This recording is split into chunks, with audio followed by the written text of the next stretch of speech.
Hello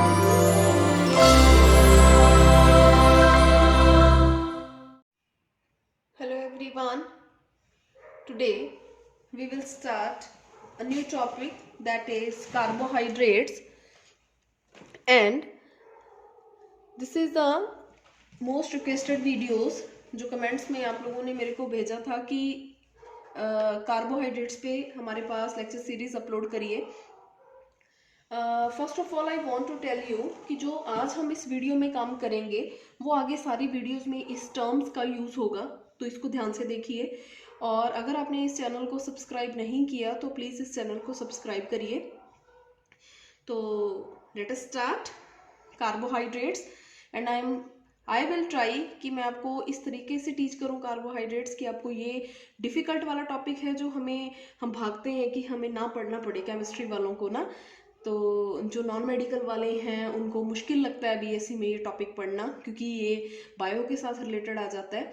तो I will try कि मैं बहुत इंटरेस्टिंग तरीके से बड़े आराम से आपको ऐसी ऐसी टर्म्स बताऊं जिससे आपको ये टॉपिक अच्छा लगे और आपको हर चीज़ आपकी समझ में आए, राइट? तो let us start carbohydrates. First of all I want to discuss with the bioorganic compounds. ये होते क्या हैं?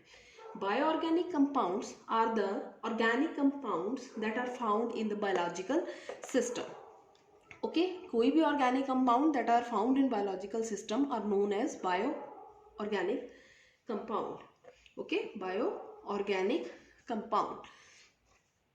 Now we are going to study the first group of biomolecules, that are carbohydrates, and it is nearly 50% of drive rate of earth biomass. Carbohydrates are very important because it perform lot of functions in human body as well as in the plants. Okay, plants में आपने पढ़ा होगा कि जो cellulose है, जो starch है, glucose है, फोटोसिंथेसिस प्रोसेस में हम इसको यूज करते हैं, राइट? तो all of these have lot of functions and the human body also contain glucose. हम फूड से लेते हैं जिससे हमें एनर्जी मिलती है and it perform lot of functions in variety of biological cycles, right? This is the basic things about the carbohydrates. Now इसकी हमारे पास दो तरह की definitions दी गई हैं। Okay, now we are having two kind of definitions. First one है old definition and second one है हमारे पास new definition. एक तो है हमारे पास old definition, एक हमारे पास है न्यू डेफिनेशन। ओल्ड डेफिनेशन के अकॉर्डिंग क्या था कि जो कार्बोहाइड्रेट्स हैं that are referred as, these are referred as hydrates of carbon having general formula CxH2O(Y). Okay, but this definition fails. Why? Because अगर आप बात करो हमारे पास HCHO की, किसकी? मान लो कि मैं लेके चलूं HCHO, और अगर आप इसमें देखो कि we are having carbon 1 H2O, okay, ये भी सारे 1 हैं, राइट? तो सेकेंड चीज है CH3COO, एसिटिक एसिड की बात करूं मैं तो इसमें हमारे पास C2H2O ट्वाइस। इस डेफिनेशन के अकॉर्डिंग तो हमारे पास जो HCHO है, फॉर्मेल्डिहाइड है, या हमारे पास एसिटिक एसिड है, ये भी कार्बोहाइड्रेट है because they are referred as the hydrate of carbon, जिसका हमारे पास मॉलिक्यूलर फॉर्मूला ये होता है। But these are not carbohydrates, that's why this definition fails. और बहुत सारे कार्बोहाइड्रेट्स के केस में जो कार्बोहाइड्रेट्स थे they are not following this formula, right? तो हमारे पास ये वाली डेफिनेशन होगी फेल। जो न्यू डेफिनेशन आई वो डेफिनेशन क्या थी? That definition is these are polyhydroxy, these are polyhydroxy aldehyde or polyhydroxy ketone okay, carbohydrates are polyhydroxyaldehydes और पॉलीहाइड्रोक्सी कीटोन कंपाउंड, और ये ऐसे कंपाउंड हैं they can hydrolyse to give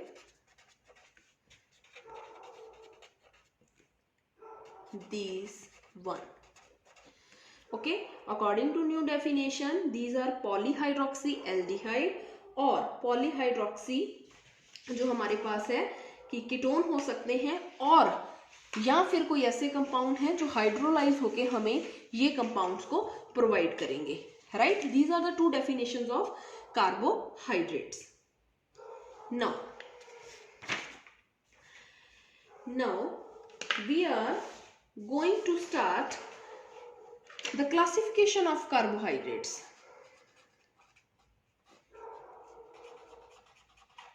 Classification of carbohydrate.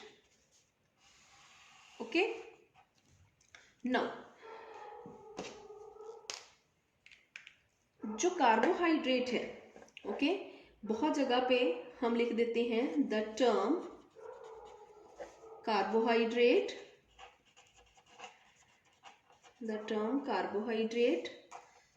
या saccharide और sugar are interchangeable terms.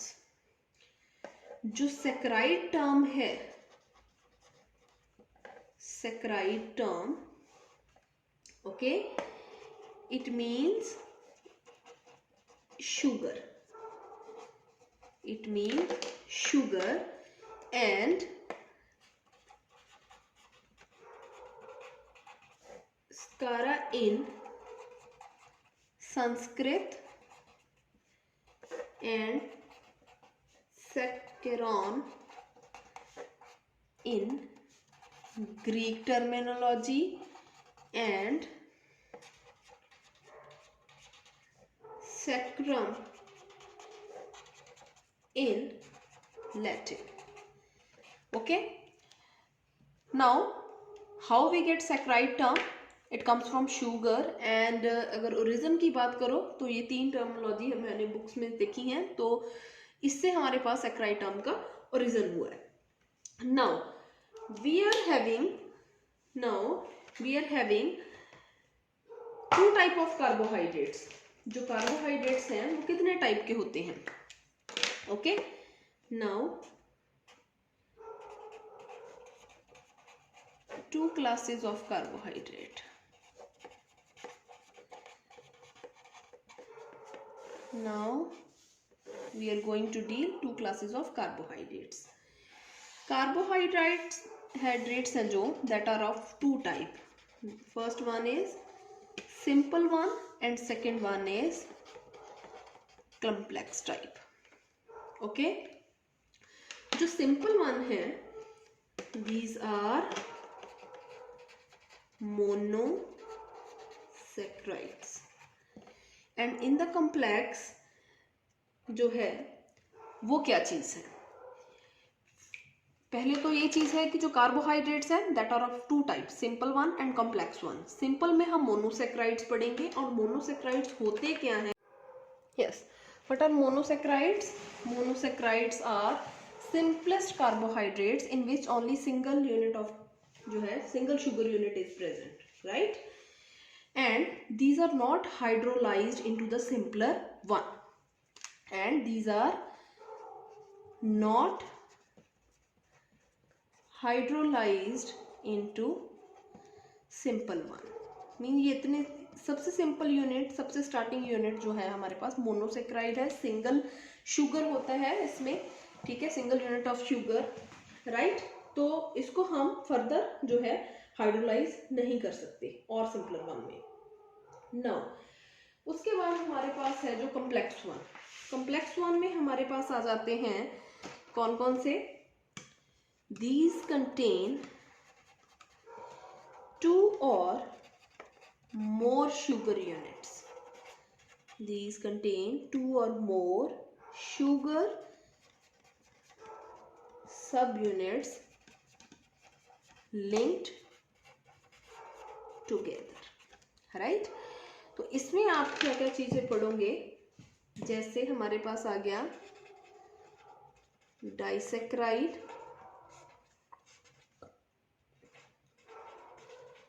oligosaccharides and polysaccharide, right? So these are of further three types. In the disaccharides, two units of sugar are linked with one another. Okay, two sugar subunits are there.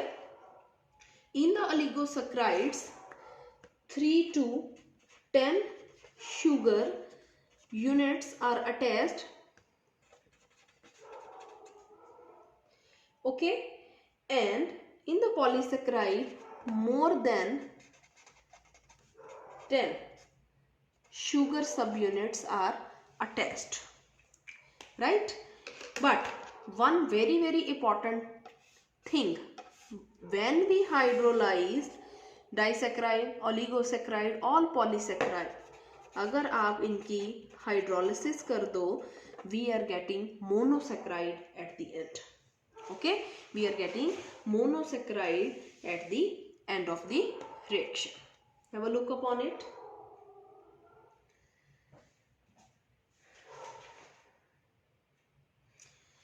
Right? Now, simple, complex, this is monosaccharide, and in this we are having di, oligo and polysaccharide. Now,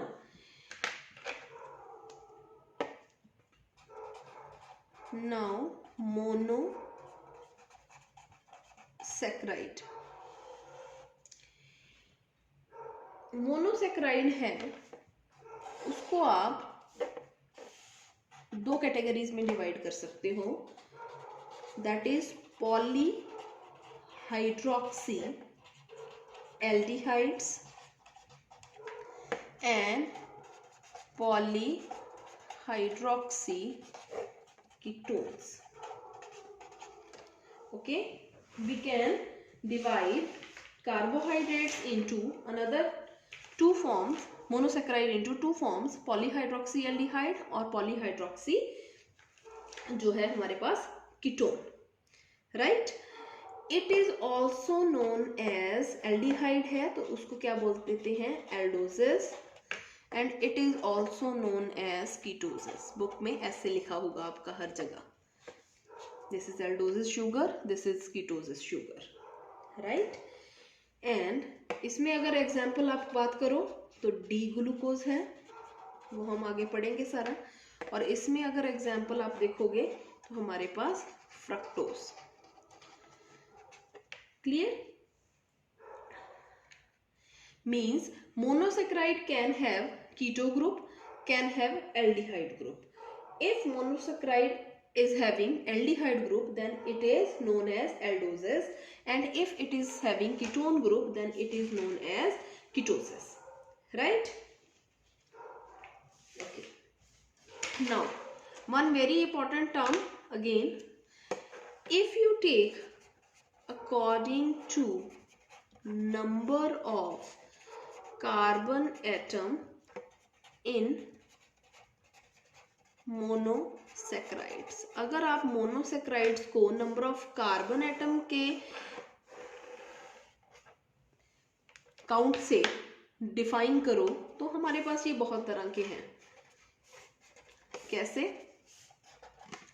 now according to the number of carbon atom, if we are having 3 carbon atom, 4 carbon atom, 5 carbon atom, 6, 7, this one, if 3 carbon atoms are present, it is known as triosis. Okay, every time you have to name monosaccharide which is ending with O's. Okay, जब भी आपने इसका name देना है, monosaccharides is ending with O's. Okay, tri means 3, triose. Okay, then tetrose,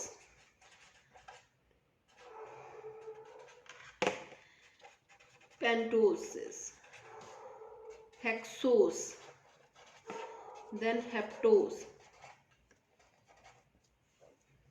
Clear? So we are having this. Clear?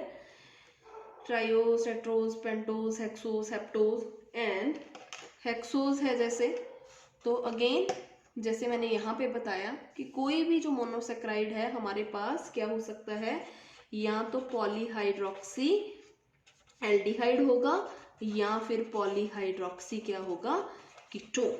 Okay, इसमें example आप ले सकते हो डी ग्लूकोज की और इसमें आप ले सकते हो डी फ्रक्टोज की। राइट, तो up to this point we are dealing with, हमने क्या किया कि जो कार्बोहाइड्रेट्स है that are of two type, simple one and complex one. Simple में आपने लेना है monosaccharide which is having only one single unit of sugar, जिसको आप फर्दर सिंपलर फॉर्म में नहीं हाइड्रोलाइज कर सकते। But in the complex one you are having disaccharide, oligosaccharide, polysaccharide which contain 2 unit of sugar, 3 to 10 unit of sugar in oligosaccharide, and in the polysaccharide we are having more than 10 sugar units linked together. But when you hydrolyze these three, okay, complex carbohydrates, that can give you monosaccharide.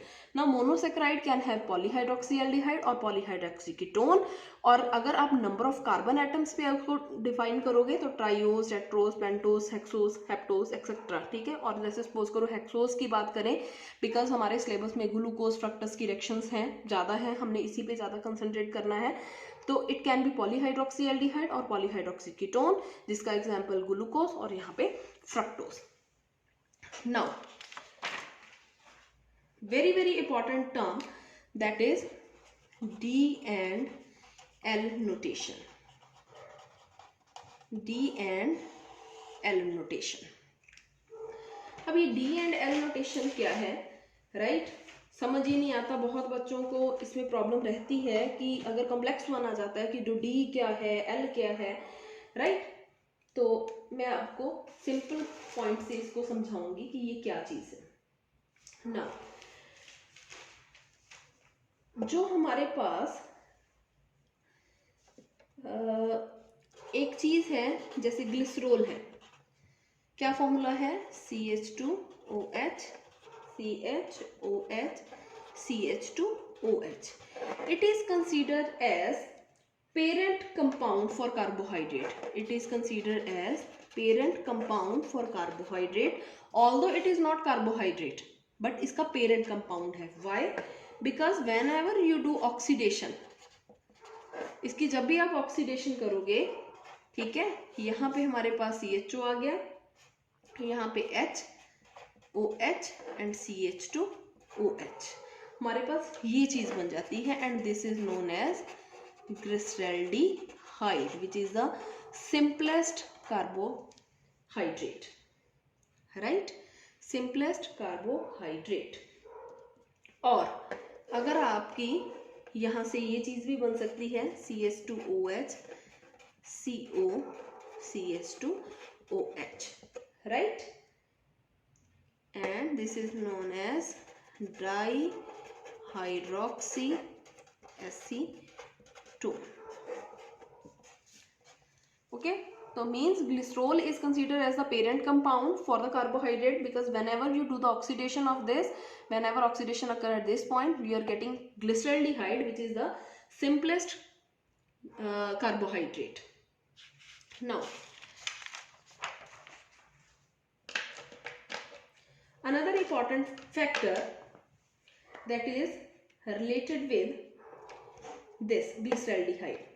अब आपने क्या करना है, जो D and L notation थी उसमें आपने क्या करना है, हमारे पास ग्लिसरॉल्डिहाइड था, मैंने अभी आपको लिख के दिखाया है कि this one is a glyceraldehyde.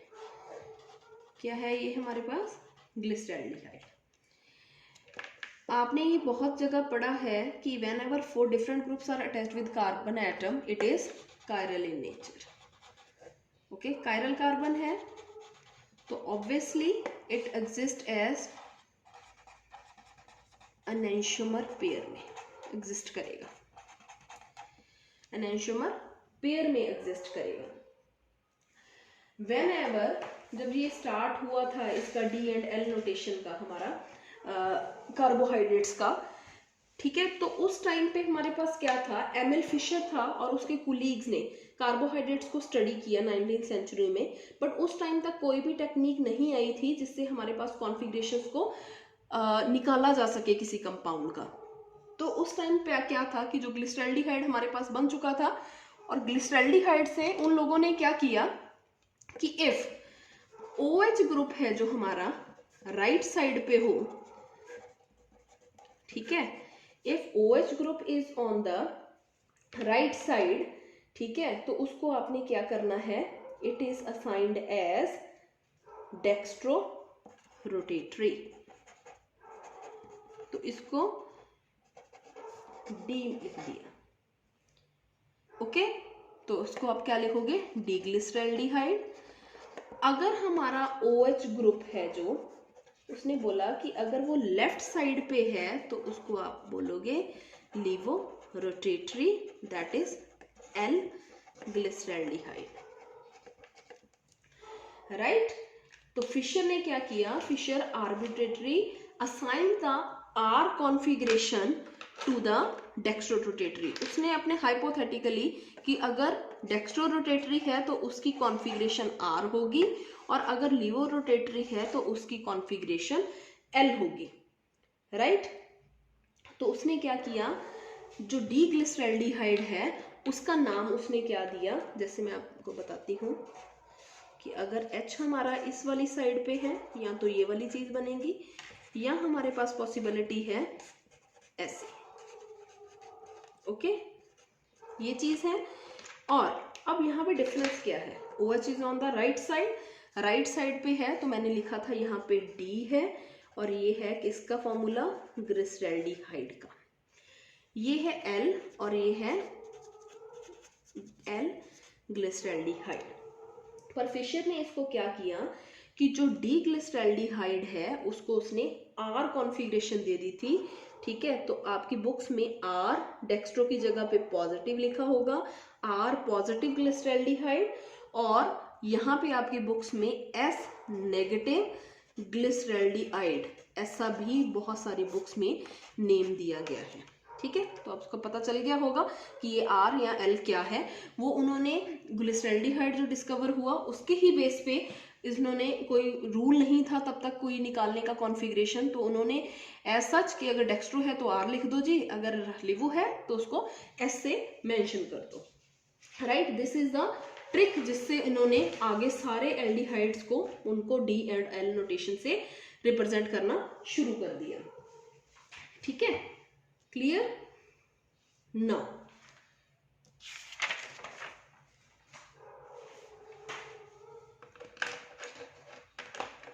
जो हमारे पास कार्बोहाइड्रेट्स हैं, आगे हमारे पास आएगा कि जो भी कार्बोहाइड्रेट्स हम लिखते हैं दैट कैन बी रिटर्न और represented by the ways dash formula और फिशर प्रोजेक्शन फॉर्मूला, ठीक है। या तो हम फिशर प्रोजेक्शन फॉर्मूला से उसको रिप्रेजेंट कर सकते हैं, या फिर हमें वेज डैश फॉर्मूला यूज करना पड़ेगा, ठीक है। तो the most important carbohydrate that we are going to read that is the D glucose, ठीक है।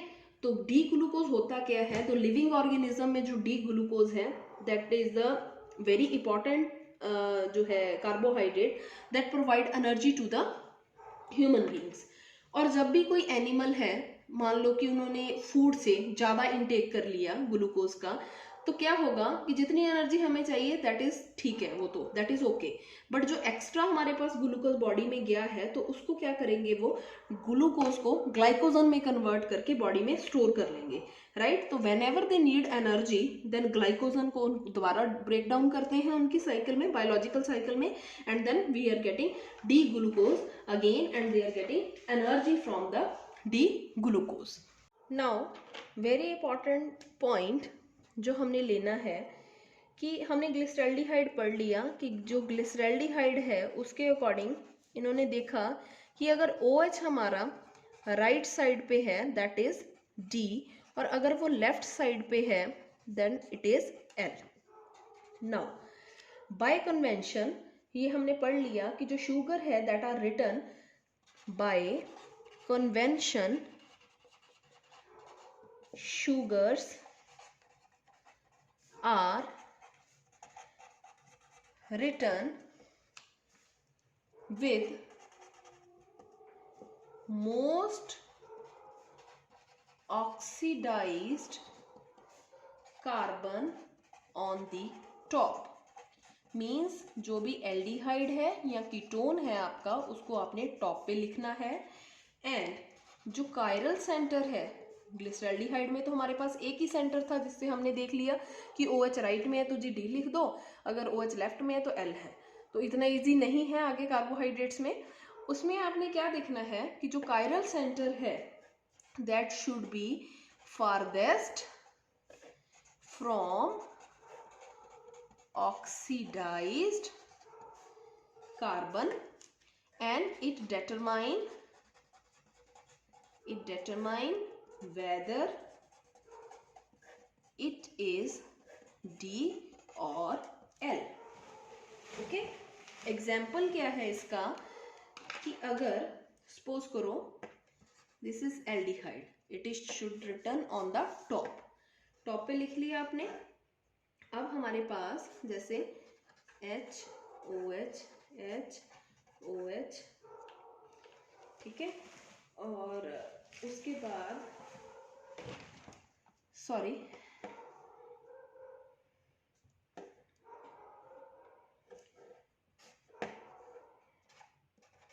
CH, मैं एक बार सिंपल लिख रही हूँ, ठीक है. ये कैसे लिखना है ये मैं आपको बाद में बताती हूँ, अभी आप कंफ्यूज हो जाओगे. सपोज करो मैं ये लिख रही हूँ, ओके, ये लिख लिया मैंने, और यहाँ पे CH2OH 1 2 3 4 5 6, राइट, ये चीज है. तो अब हमने क्या करना है, यहाँ पे स्टीरियोजेनिक सेंटर है तो ये ज्यादा है, एक तो नहीं है, तो आपने मोस्ट ऑक्सीडाइज्ड कार्बन को क्या लिखा टॉप पे, और जो कायरल सेंटर है वो बिल्कुल फारदेस्ट होना चाहिए. वो कौन सा होगा, 6th. तो आपने कॉन्फ़िगरेशन 6th के अकॉर्डिंग देखनी है कि OH अगर राइट साइड पे है तो वो D है, अगर ये यहाँ पे होता तो हम इसको लिखते L, राइट. तो ये दो चीजें आपने ध्यान में रखनी है कि जब भी आप इसको लिखोगे तो किस फॉर्म में आपने इसको लिखना है, ठीक है. तो now we are going to do the configurations of aldoses. Now we are going to do configuration of aldoses. Right. ये बहुत इंपॉर्टेंट चीज है, इसको ध्यान से देखना, राइट. देखो CHOH OH CH2OH, ये हमारे पास क्या है, डी ग्लिसरल्डिहाइड. क्या है इसका name, D glyceraldehyde. D glyceraldehyde भी इसका नेम है. तो आपने क्या करना है, इसके बाद ऐसे ही इसको, मार्कर सारे खराब हुए पड़े हैं, अच्छा जी, डी ग्लिसरल्डिहाइड है, ठीक है. एल्डिहाइड्स की हम आगे के आगे कॉन्फ़िगरेशंस लिखेंगे. तो आपने इसको याद कैसे करना है, बहुत सारे बच्चों को प्रॉब्लम आती है. अब देखिए, ध्यान से देखना इसको कि कैसे मैं लिख रही हूँ. आपने क्या करना है, CHO ऐसे लिख लिया, ठीक है, HOH CH2OH. सेम आपने उतार लेना है ग्लिसरल्डिहाइड का ही फॉर्मूला, ओके, नोट डाउन कर लिया आपने. अब आपने क्या करना है, एक लाइन यहाँ पे और मार देनी है, मतलब हर बार आपने एक एक जो है कार्बन इंक्रीज करते जाना है. यहाँ पे एक सेंटर था बीच में, यहाँ पे आपने 2 बना दिए. फर्स्ट ऑफ ऑल आपने OH को राइट साइड पे लिखना है और H को इधर वाली साइड पे. दूसरी साइड पे आपने क्या करना है, अपोजिट.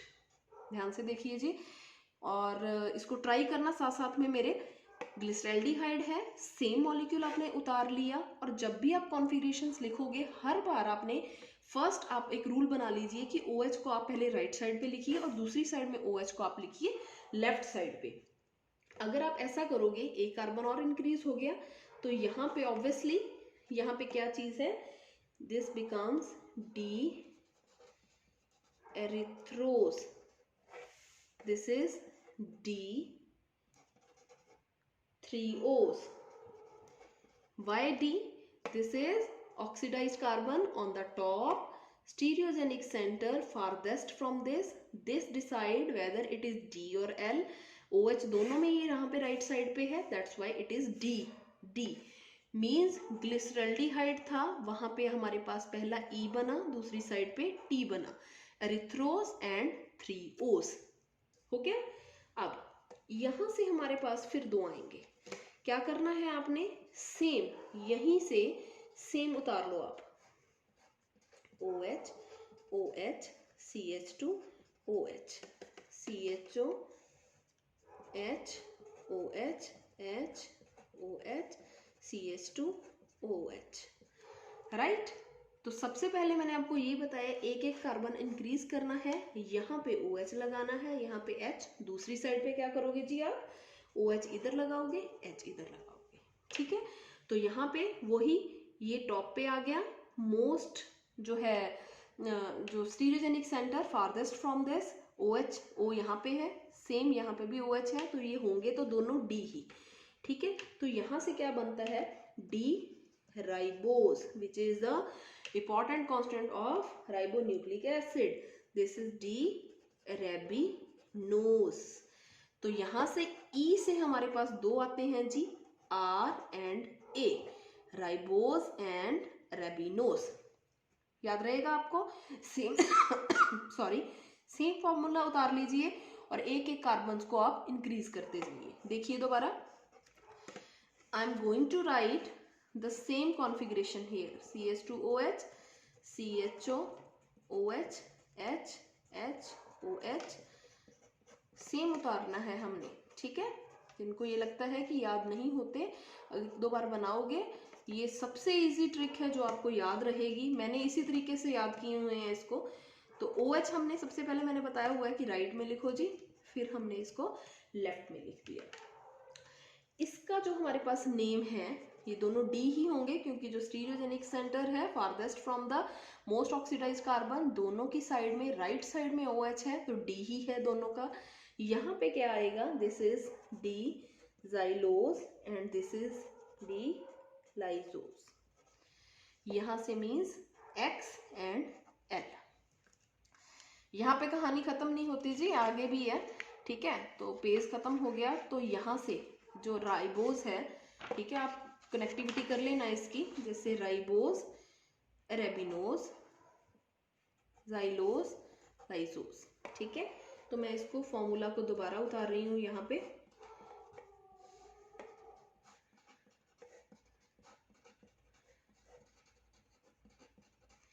यहाँ पे OH इस साइड पे था, ठीक है। इसको बना के देखना है, बहुत इजीली आपको याद भी होगा और आप कभी नहीं भूलोगे कि इसकी क्या कॉन्फ़िगरेशन है। अदरवाइज पेपर में हम लोग इतना कंफ्यूज हो जाते हैं कि जब लिखना है कि जी OH कहाँ पे है, जी H कहाँ पे है, समझ ही नहीं आता। सिर्फ ग्लिसरल्डिहाइड का फॉर्मूला रिमेंबर करो, आप याद रखो उसको, और उसके बाद एक एक कार्बन आप उसमें इंक्रीज करते जाओ। और जब भी आपने बनाना है, आपने क्या करना है, एक एक कार्बन इंक्रीज करो, OH पहले राइट साइड पे लिखो, देन लेफ्ट साइड पे, एंड ये चीज आ गई, ठीक है जी। ये D राइबोज, D रेबिनोज, ये D xylose and this is D लाइसोज, ठीक है। मेरे अकॉर्डिंग ठीक लिखा है, फिर भी अगर कोई गलती है जी, ह्यूमन बीइंग है, हो जाती है कई बार, ठीक है। तो इसको ध्यान से देख लो आप। अच्छा जी, अब इससे भी दो बनेंगे, इससे भी दो बनेंगे जी, इससे भी दो बनेंगे, इससे भी दो बनेंगे। अब कैसे, देखिए सेम, ठीक है, यहाँ पे सेम उतार लो, H H H OH OH OH CH2 OH CHO, right. CHO एक कार्बन को इंक्रीज कर लिया, बाकी जो है द फॉर्मूला रिमेन्स सेम। और now firstly you have to write OH at the right side, then OH on the left side, ये दो बन गए इसके आगे पेयर, राइट।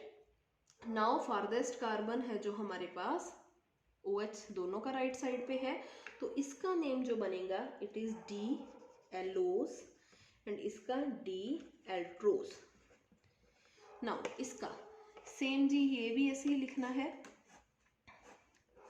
ठीक है, H O H H H,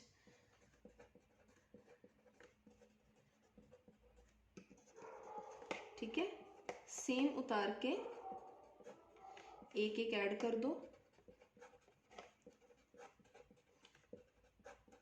एक बार आपका हाथ टिक गया फिर आप नहीं भूलोगे इसको, राइट। ये दोनों भी डी हैं और इसको बोलते हैं डी ग्लूकोज। ये ग्लूकोज है जी, ये बहुत बहुत इंपॉर्टेंट है। And this is D mannose, जो पेपर में आप बहुत सारी बुक्स में जो बीएससी का काम है वो हमारा इन्हीं दो मॉलिक्यूल्स पे है, glucose and D mannose, right. अब यहाँ पे था जो डी जाइलोज, उसको हमने क्या किया, सेम उतारो जी, इसको एक कार्बन को इंक्रीज करना है, ठीक है। पहले मैं सेम मॉलिक्यूल उतार लेती हूँ इसका, H O H H H O H O H, ये गलत है जी, ओ यहाँ पे होना चाहिए, ठीक है, तो सी एच ओ। तो first of all O H इधर, 2 3 4 बढ़ाना है एक कार्बन, तो आपने 4 करने हैं 3 से, तो ओ एच इस साइड पे यहाँ पे आ जाएगा, ये पहले यहाँ पे था, O H H H O H, right. तो इसका नेम जो है दैट इज डी, सॉरी इससे भी जी आगे 1 2 3 4 CH2OH, यहाँ पे OH H OH H, ठीक है। और यहाँ पे भी इसके 2 बनेंगे कि एक बार इसका OH राइट पे जाएगा जो आपने ऐड किया है, ठीक है।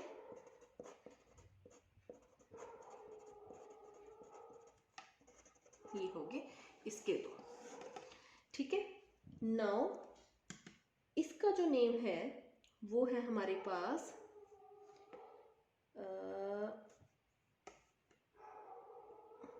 वेट आई विल चेक कि कोई प्रॉब्लम तो नहीं हुई। यहाँ पे आपने HOH OH H HOH जब आपने पहले ऐड किया तो हमने HOH जो है यहाँ पे लिख दिया, राइट है ये, ठीक है। तो इसका नेम है हमारे पास डी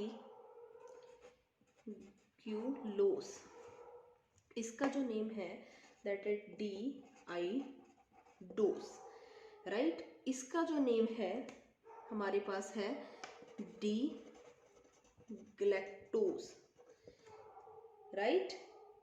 और जो हमारे पास, जस्ट वेट,